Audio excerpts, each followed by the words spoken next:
समसामयिक घटना चक्र के ऑफिशियल यूट्यूब चैनल पर आप सभी का स्वागत है। आज हम कंप्यूटर भाषा के बारे में पढ़ेंगे, कंप्यूटर लैंग्वेज। तो अगर हम कंप्यूटर की भाषा की बात करें तो कंप्यूटर की भी अपनी एक क्या होती है, भाषा होती है। भाषा का कार्य क्या है? भाषा का कार्य है कि एक दूसरे से कम्युनिकेट करना। हमें आपसे कोई बात बोलनी है, कहनी है, तो हम किस माध्यम से आपको कम्युनिकेट कर पाएंगे? किसके माध्यम से कर पाएंगे? लैंग्वेज के माध्यम से, भाषा के माध्यम से। ये समझ के कंप्यूटर गणना, कंप्यूटर की बात करें, हम जानते हैं कंप्यूटर का मतलब होता है गणना करना, अर्थात कैलकुलेशंस करता है एवं परिणाम देता है।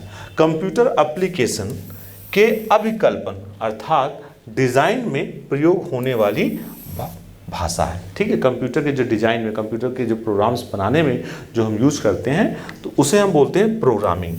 तो प्रोग्रामिंग है क्या? प्रोग्रामिंग एक्चुअल में कंप्यूटर की भाषा में जब हम कुछ लिखते हैं, कुछ बताते हैं, बनाते हैं, तो वो कहलाता है कंप्यूटर की भाषा, जिसे हम बोलते हैं प्रोग्रामिंग लैंग्वेज। इसीलिए इसे बोला जाता है प्रोग्रामिंग लैंग्वेज भी। आइए आगे देखते हैं। प्रोग्राम कंप्यूटर द्वारा दिए जाने वाले निर्देश अर्थात इंस्ट्रक्शन का समूह होता है। प्रोग्राम क्या होता है? अगर हम प्रोग्राम की बात करें, प्रोग्राम कंप्यूटर द्वारा दिए जाने वाले निर्देशों अर्थात इंस्ट्रक्शन का समूह होता है। प्रोग्राम जितना स्पष्ट, अगर प्रोग्राम की बात करें, प्रोग्राम जितना स्पष्ट, विस्तृत तथा सटीक होगा, ठीक है, प्रोग्राम जितना अच्छा होगा, कंप्यूटर उतने ही सुचारू रूप से कार्य करेगा। मतलब प्रोग्राम अच्छा होगा तो कभी कभी प्रोग्राम में हैंग कर जाता है, तो कहते हैं उसको सॉफ्टवेयर ख़राब हो गया। सॉफ्टवेयर ख़राब हो गया यानी एक्चुअल में वो प्रोग्रामिंग अच्छे से नहीं की गई। और आपको पता ही होगा कि हार्डवेयर को चलाने का काम है वो सॉफ्टवेयर का ही है। ठीक है, तो अच्छा सॉफ्टवेयर होगा तो अच्छा वर्क करेगा। आगे बात करते हैं। इन निर्देशों, इंस्ट्रक्शन को लिखने के लिए प्रोग्रामिंग की आवश्यकता होती। किसकी आवश्यकता होती? प्रोग्रामिंग की। तो अगर हमें कोई प्रोग्राम लिखना है तो हमें किसकी ज़रूरत होगी? किसकी ज़रूरत होगी? हमें प्रोग्रामिंग की ज़रूरत है। और प्रोग्रामिंग का मतलब क्या है? हम कंप्यूटर की भाषा में जो प्रोग्राम लिखते हैं उसी को प्रोग्रामिंग कहा जाता है।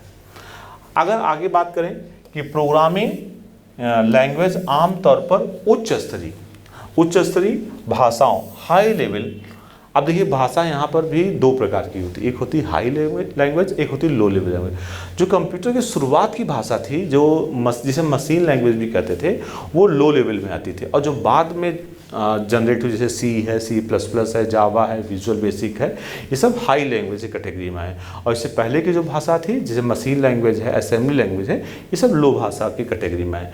तो अगर हम आमतौर पर उच्च स्तरीय भाषाओं, हाई लेवल लैंग्वेज को संदर्भित रेफरेंस करते हैं, जैसे अब उनका नाम होता है basic C++, COBOL, Java, FORTRAN, Ada and Pascal. तो ये सब क्या है? ये सब आपके हाई लेवल लैंग्वेज हैं। हाई लेवल लैंग्वेज की खास बात होती है, क्या खास बात होती है? हाई लेवल लैंग्वेज की खास बात होती है कि ये प्रोग्रामिंग बड़े आसानी से इनके अंदर हो जाती है। और लो लेवल लैंग्वेज की खास बात क्या होती है? लो लेवल लैंग्वेज की खास बात ये होती है कि वो हार्डवेयर से उनका इंटरेक्शन बहुत ही अच्छा होता है। अगर आज भी जो है हार्डवेयर से इंटरेक्शन की बात की जाए तो लो लेवल लैंग्वेज बेटर होता है हाई लेवल लैंग्वेज की अपेक्षा। लेकिन लो लेवल लैंग्वेज को सीखना इतना आसान नहीं। और ख़ासकर अगर मशीन की बात करें तो मशीन सिर्फ 0 और 1 को ही समझता है। अब आइए हम एक देखते हैं कि किस प्रकार के एक चार्ट के रूप में ये सबसे बात करें, एक डायग्राम के रूप में देखें तो सबसे नीचे आपका हार्डवेयर है। सबसे नीचे क्या है आपका? हार्डवेयर। हार्डवेयर के बाद आपका आता है मशीन लैंग्वेज। यानी हार्डवेयर आज भी जो हार्डवेयर समझता है वो केवल मशीन लैंग्वेज को ही समझता है। यानी मशीन लैंग्वेज मतलब 0 और 1 को ही हार्डवेयर समझता है। उसके बाद बात करते हैं असेंबली लैंग्वेज। असेंबली लैंग्वेज क्या था? मशीन तो 0 1 समझता था। असेंबली लैंग्वेज में निमोनिक्स बनाए गए, मतलब छोटे छोटे कोड, ऐड जोड़ने के लिए, सब्ट्रैक्शन करने के लिए। तो हमने देखा मशीन के बाद असेंबली, और असेंबली के बाद आपका आया हाई लेवल लैंग्वेज। और हाई लेवल लैंग्वेज में जैसे आपका ये फोर्ट्रॉन आ गया, सी आ गया, पास्कल आ गया, ये सब क्या है? ये सब हाई लेवल लैंग्वेज है। तो कंप्यूटर की भाषा लैंग्वेज में शब्द तथा चिन्हों के उपयोग दिए गए हैं। नियमों को सिंटैक्स कहते हैं। अगर हम कंप्यूटर की बात करें, जो कंप्यूटर में कुछ हम लिखते हैं तो सिंटैक्स होता है। जैसे सी की बात करें तो सी में आपने लिखा प्रिंट एफ में डबल कोट में कुछ वैल्यू लिखा, तो ये क्या है? एक लिखने का तरीका है। ठीक है। तो अगर हम प्रोग्रामिंग भाषा की बात करें तो प्रोग्रामिंग भाषा में सिंटैक्स क्या है? सिंटैक्स क्या है? लिखने का तरीका। और सिंटैक्स रूल क्या है? सिंटैक्स रूल क्या है? जो कहते हैं कि line should be terminated bye semi colon, line जो है सेमी कॉलन से टर्मिनेट होना चाहिए, और जो भी नियम कानून होते हैं उन्हें हम सिंटैक्स के नियम कहते हैं। आगे बात करते हैं प्रोग्रामिंग लैंग्वेज का प्रयोग किसी विशेष कार्य अर्थात स्पेसिफिक टास्क के लिए होता है। भाई प्रोग्रामिंग लैंग्वेज का काम कोई पर्टिकुलर काम को पूरा करने के लिए किया जाता है। कंप्यूटर जिस भाषा को समझता है, अगर कंप्यूटर की बात करें, कंप्यूटर जिस भाषा को समझता है उसे हम बाइनरी कहते हैं। उसे क्या कहते हैं? कंप्यूटर जिस भाषा को समझता है बाइनरी। बाइनरी का मतलब होता है 2, 0 और 1। ठीक। प्रोग्रामिंग लैंग्वेज को बाइनरी में परिवर्तित चेंज करने की प्रक्रिया अर्थात प्रोसेस को कंपाइलिंग कहते हैं। जैसे जो भी हाई लेवल लैंग्वेज होते हैं उन्हें हम कन्वर्ट करते हैं। देखिए हमने आपको शुरुआत में बता दिया था कि कंप्यूटर आज भी मशीन लैंग्वेज ही जानता है। तो अब हमने प्रोग्राम में लिखा प्रिंटएफ लिखा, तो कंप्यूटर तो प्रिंटएफ नहीं जानता कि प्रिंटएफ का मतलब क्या है। अगर जावा की बात करें तो जावा में प्रिंटएफ का दूसरा कमांड है, तो वो तो नहीं जानता। तो उसको एक्चुअल में क्या करते हैं, हम मशीन लैंग्वेज में कन्वर्ट करते हैं। तो जो ये कन्वर्ट करने की प्रोसेस है उसी प्रोसेस को क्या कहते हैं? उसी प्रोसेस को कंपाइलिंग कहते हैं। आगे बात करते हैं प्रोग्रामिंग भाषा के प्रकार। अगर हम टाइप्स की बात करें तो जैसे हमने शुरुआत में आप लोग को बताया था कि प्रोग्रामिंग भाषा 2 प्रकार की होती है, एक निम्न अर्थात लो लेवल लैंग्वेज और दूसरी उच्च स्तरीय अर्थात high level language. Low level language हमने बताया था कि ये अगर कैरेक्टरिस्टिक्स की बात करें तो लो लेवल लैंग्वेज क्या होता है? मशीन से काफ़ी नज़दीक होता है। नज़दीक का मतलब होता है कि भाई मशीन जो समझता है वो मशीन लैंग्वेज ही समझता है, इसलिए उसे लो लेवल कहा गया। और हाई लेवल लैंग्वेज की खास बात क्या है कि ये आसान होता है, सीखने में आसान होता है। ठीक। और लेकिन आसान तो होता ही है, इसमें हम अपने जो टास्क हैं वो उसमें बड़े आसानी से कर सकते हैं। लेकिन होगा क्या, अल्टीमेट जो हमने हाई लेवल लैंग्वेज जो लिखा है प्रोग्राम उसे हमें मशीन लैंग्वेज में कन्वर्ट करना ही होगा। आगे भाषा प्रोसेसर की बात करें तो 3 प्रकार के होते हैं, एक होता है कंपाइलर, दूसरा होता है इंटरप्रेटर और तीसरा होता है असेंबलर। कंपाइलर क्या करता है कि पूरे प्रोग्राम को एक बार में पढ़ लेता है, उसको कन्वर्ट कर देता है। ठीक, वो कंपाइलर। इंटरप्रेटर होता क्या, वो लाइन बाय लाइन करता है। ठीक।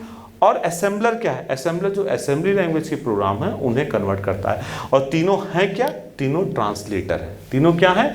तीनों ट्रांसलेटर। ट्रांसलेटर मतलब ट्रांसलेट करने का। जैसे हमने बताया कि मैं हिंदी जानता हूँ और कोई चाइनीज़ जानता हो, अब हम चाइनीज़ के व्यक्ति से में बात करना हो तो वो मैं चाइनीज़ नहीं जानता, वो हिंदी नहीं जानता, तो एक बीच में ऐसा कोई अनुवादक होगा जो हिंदी को चाइनीज़ में बोलेगा और चाइनीज़ को हिंदी में बोलेगा।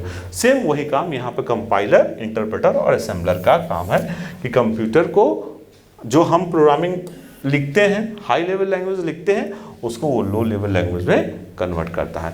कंपाइलर एक बार में करता है, इंटरप्रेटर लाइन बाय लाइन करता है और असेंबलर क्या है? असेंबली लैंग्वेज को करता है। अब कंपाइलर की बात करें, जैसा मैंने आपको बताया कंपाइलर एक प्रोग्राम है जो उच्च स्तरीय भाषा अर्थात हाई लेवल के लैंग्वेज के कमांड को मशीन लैंग्वेज में परिवर्तित करेगा। तो इसका कोड है। कोड देखिए क्या है? Source code. जो प्रोग्राम हम बनाते हैं उसे बोलते हैं सोर्स कोड। और जो प्री प्रोसेसिंग होती है, प्री प्रोसेसिंग होती है, उसके बाद वो बनता है ऑब्जेक्ट कोड, फिर प्रोसेसिंग होती है और ये मशीन। तो मशीन जब कोड बनेगा तभी पर्टिकुलर चीज़ें समझ में आएंगी। किसको समझ में आएगा? कंपाइलर को समझ आएगा, हार्डवेयर को समझ में आएगा कि हार्डवेयर अभी भी मशीन लैंग्वेज ही जानता है। आगे इंटरप्रेटर की बात की तो हमने इंटरप्रेटर बताया था कि ये है ट्रांसलेटर ही, लेकिन लाइन बाय लाइन करता है। तो वह प्रोग्राम जो उच्च स्तरीय भाषा हाई लेवल लैंग्वेज के लिखे प्रोग्राम को अनुवाद मशीन लैंग्वेज में करता है उसे हम इंटरप्रेटर कहते हैं। इसमें भी सोर्स कोड होता है, प्री प्रोसेसिंग होता है, इसमें इंटरमीडिएट कोड बनता है, प्रोसेसिंग बनता है और इंटरमीडिएट। तो इसमें हर कोड में यानी एक कोड हुआ वो आपका कन्वर्ट होगा, ठीक, दूसरा कोड हुआ वो आपका कन्वर्ट होगा। ठीक, आइए आगे देखते हैं। असेंबलर क्या करता है? हमने बताया असेंबली लैंग्वेज थी, ठीक है, जो कि मशीन लैंग्वेज के बाद आई थी। तो यह निम्न स्तरीय भाषा लो लेवल लैंग्वेज का अनुवाद, ट्रांसलेट, बाइनरी कोड यानी कौन सी लैंग्वेज थी? असेंबली लैंग्वेज थी, ठीक है, करता है। अगर हम असेंबलर द्वारा उत्पन्न किए जाने वाला आउटपुट कंप्यूटर द्वारा समझा जाने वाला ऑब्जेक्ट कोड, ठीक है, ऑब्जेक्ट कोड यानी मशीन कोड कहलाता है। ऑब्जेक्ट कोड ही आपका मशीन कोड कहलाता है। तो ये सोर्स कोड क्या है? सोर्स कोड कौन सा? असेंबली लैंग्वेज का। इसके लिए यूज क्या होगा? असेंबलर होगा। क्या होगा? असेंबलर होगा। और असेंबलर इसको किस में कन्वर्ट करेगा? असेंबलर इसको कन्वर्ट करेगा ऑब्जेक्ट कोड। ऑब्जेक्ट कोड मतलब मशीन लैंग्वेज। मशीन लैंग्वेज मतलब जिसे मशीन समझ सके। आगे एल्गोरिथम की बात करते हैं। एल्गोरिथम का मतलब होता है अपनी बात को किसी को समझाने के लिए जब हम स्टेप बाय स्टेप कोई चीज़ लिखते हैं उसे हम एल्गोरिथम कहते हैं। एल्गोरिथम क्या होता है? कोई भी काम को हम किस प्रकार करेंगे इसे समझाने को एल्गोरिथम कहा जाता है। एल्गोरिथम किसी समस्या को हल करने की एक प्रक्रिया है, प्रोसेस है, सूत्र है जो निर्दिष्ट कार्यों अर्थात स्पेसिफिक एक्शन के अनुक्रम यानी सीक्वेंस का संचालन करने पर आधारित है। मतलब वो किस प्रकार कार्य करेगा इस चीज को हम बताते हैं, यह कहलाता है एल्गोरिथम। आगे बात करते हैं कंप्यूटर को विस्तृत एल्गोरिथम के रूप में प्रदर्शित रिप्रेजेंट किया जाता है। मतलब पूरे डिटेल में बताते हैं कोई काम कैसे करें। गणित व कंप्यूटर विज्ञान में एल्गोरिथम का अर्थ होता है एक छोटी प्रक्रिया, ठीक, स्मॉल प्रोसेस। एल्गोरिथम का जो मतलब होता है छोटी प्रोसेस जो एक आवर्तक समस्या, रिकरेंट प्रॉब्लम, रिकरेंट मतलब बार बार कोई प्रॉब्लम होती है को हल करता है। तो एल्गोरिथम क्या है? एल्गोरिथम का वैसे एक्चुअल मतलब होता है किसी भी काम को हम किस प्रकार करेंगे स्टेप बाय स्टेप हम लिखते हैं वह कहलाता है एल्गोरिथम। ठीक है, तो ये एग्जाम में कई बार पूछा जाता है। यहाँ पे कुछ और भी चीज़ें आप उसमें ऐड कर सकते हैं कि रिकरेंट प्रॉब्लम मतलब कोई प्रॉब्लम जो बार बार आती है उसको किस प्रकार दूर करेंगे, हल करेंगे, उसे हम कहते हैं एल्गोरिथम। आगे बात करते हैं संरचनाओं के आधार पर एल्गोरिथम को 3 भागों में हम डिवाइड कर सकते हैं। कौन कौन से हैं? पहला है सीक्वेंस एल्गोरिथम मतलब कि क्रम से किसी चीज़ को बताना। दूसरा है ब्रांचिंग एल्गोरिथम मतलब हम ब्रांच बना के बताएंगे। और तीसरा है लूप एल्गोरिथम। लूप एल्गोरिथम मतलब लूप लगाएंगे, बताएंगे कब तक वो जब तक वो प्रोसेस पूरा नहीं हो तब तक। तो अगर हम अनुक्रम एल्गोरिथम की बात करें, सीक्वेंस एल्गोरिथम की बात करें, इस प्रकार के एल्गोरिथम को चरणों की एक श्रृंखला सीरीज के साथ चित्रित अर्थात प्रदर्शित किया जाता है। मतलब एक सीक्वेंस में हम बता सकते हैं एवं प्रत्येक चरण अर्थात जो सीक्वेंस होगा को एक के बाद एक निष्पादित या एग्जीक्यूट किया जाता है। ठीक है, तो नाम ही है सीक्वेंस। तो सीक्वेंस का मतलब क्या होता है? सीक्वेंस का मतलब होता है एक क्रम में एक एक के बाद, तो वही यहाँ पर हम एक स्टेप पहले पूरा करेंगे फिर दूसरा स्टेप पूरा करेंगे। ब्रांचिंग की बात करें तो इसे हम ब्रांचेस बनाएंगे। इस प्रकार के एल्गोरिथम को यदि तब इफ देन यानी यदि ये होगा तब ये होगा, नहीं होगा तो ये होगा, मतलब ब्रांच बन गया। तो इफ देन समस्या द्वारा प्रदर्शित किया जाता है। इसमें यदि स्थिति कंडीशन सत्य है यानी पहली कंडीशन ट्रू है तो आउटपुट कुछ और आएगा, और यदि कंडीशन फॉल्स है अर्थात गलत है तो आउटपुट कुछ और प्राप्त होगा। तो यह एल्गोरिथम चयन प्रकार अर्थात सिलेक्शन टाइप के रूप में भी जाना जाता है। मतलब सेलेक्ट करेंगे कि अगर ये सही है तो ये होगा, अगर ये सही है तो उसमें क्या था? सीक्वेंस में था, मतलब उसमें क्रम में चल रहा था। इसमें ऐसा नहीं है। इसमें अगर सही है तो दूसरा आउटपुट आएगा और गलत है तो दूसरा आउटपुट आएगा। लूप की बात करें तो लूप में क्या होता है? बार बार किसी चीज़ को काम करने को, एक ही काम को बार बार जब किया है तो उसे लूप कहते हैं। इस प्रकार के एल्गोरिथम में प्रोसेस को एक निश्चित कंडीशन के अंतर्गत, मतलब एक कंडीशन भाई इतने बार 10 बार 20 बार एक कंडीशन देंगे उतने बार वो चलेगा। इसे फॉर अथवा वाइल द्वारा प्रदर्शित किया जाता है। लूप का नाम है फॉर, जैसे हमने कहा 1 से लेकर 10 तक ना हो जाए और उसमें हम इंक्रीमेंट या डिक्रीमेंट ऑपरेटर का भी प्रयोग करते हैं। इस एल्गोरिथम को पुनरावृत्ति प्रकार मतलब रिपीटेड टाइप के रूप में भी जाना जाता है। यानी ये तब तक चलेगा जब तक आपका आउटपुट ट्रू रहेगा। जैसे आपका कंडीशन फॉल्स हुआ ये रुक जाएगा, तो इसे बोलते हैं लूप एल्गोरिथम। अब आते हैं फ्लो चार्ट। अगर हम फ्लो चार्ट्स की बात करें तो फ्लो चार्ट क्या होता है? अब जैसे उसमें एल्गोरिथम में लिखना था, सिर्फ फ्लो चार्ट में क्या होता है? पिक्चर बनेगा, चार्ट बनेगा। तो अगर हम फ्लो चार्ट की बात करें, फ्लो चार्ट किसी प्रक्रिया प्रोसेस का प्रतीकात्मक सिंबल, इसमें सिंबल बनाएंगे, सिंबल बना के रिप्रेजेंट करते हैं। फ्लो चार्ट में प्रोसेस के प्रत्येक चरण, इसमें स्टेप्स होते हैं, को एक अलग प्रतीक अथवा चिन्ह के द्वारा प्रदर्शित किया जाता है।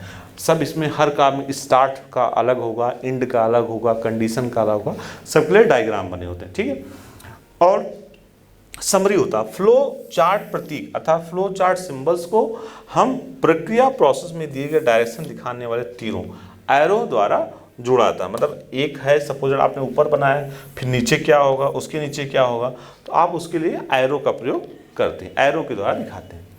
फ्लो चार्ट का उपयोग विभिन्न क्षेत्रों, मतलब विभिन्न एरिया में इस काम करते हैं। एक प्रक्रिया, प्रोसेस या प्रोग्राम के विश्लेषण अर्थात एनालिसिस, बनावट, डिजाइन, प्रलेखन अर्थात डॉक्यूमेंटेशन या प्रबंधन मतलब मैनेजमेंट में किया जाता है। यह आरेखी प्रतिनिधित्व अर्थात ग्राफिकल रिप्रेजेंटेशन द्वारा, इसमें मतलब पिक्चर बनता है, द्वारा दिए गए समस्या के समाधान हेतु मॉडल को दर्शाते हैं। मतलब इसमें होता क्या है, इसमें कोई समस्या है, प्रॉब्लम है, उसको हम किस प्रकार सॉल्व करेंगे, हम पिक्चर के माध्यम से दिखाते हैं। और हर चीज़ के लिए एक अलग अलग डायग्राम का प्रयोग करेंगे। स्टार्ट बटन अलग होगा, कंडीशन अलग होगी, तो उसे बोलते हैं फ्लो चार्ट। काफ़ी इंपॉर्टेंट होता है। अब कई बार जब हमें कोई प्रोग्राम लिखने होते हैं तो प्रोग्राम में कोडिंग से पहले हम उसका एल्गोरिदम और फ्लो चार्ट बनाते हैं। तो आज की क्लास में हमने क्या क्या सीखा? आज की क्लास में हमने सीखा कि लैंग्वेज क्या होते हैं, लैंग्वेज कितने प्रकार के होते हैं। उसके बाद हमने सीखा एल्गोरिदम क्या होता है, एल्गोरिदम का प्रयोग किस लिए करते हैं। उसके बाद हमने सीखा फ्लो चार्ट। ये काफ़ी इंपॉर्टेंट टॉपिक आज हमने सीखा। ये विभिन्न प्रतियोगिताओं में जरूर पूछा जाता है, यानी वनडे एग्जाम्स में इस तरह के टॉपिक्स जरूर पूछते हैं कि प्रोग्रामिंग लैंग्वेज बताइए कौन सी है, लो लेवल लैंग्वेज कौन सी, हाई लेवल लैंग्वेज कौन सी है, फ्लो चार्ट्स क्या है, एल्गोरिदम्स क्या है। तो आज हम अपना आज की क्लास यहीं पे ख़त्म करते हैं, फिर नेक्स्ट क्लास में मिलेंगे। तब तक के लिए ओके, थैंक यू।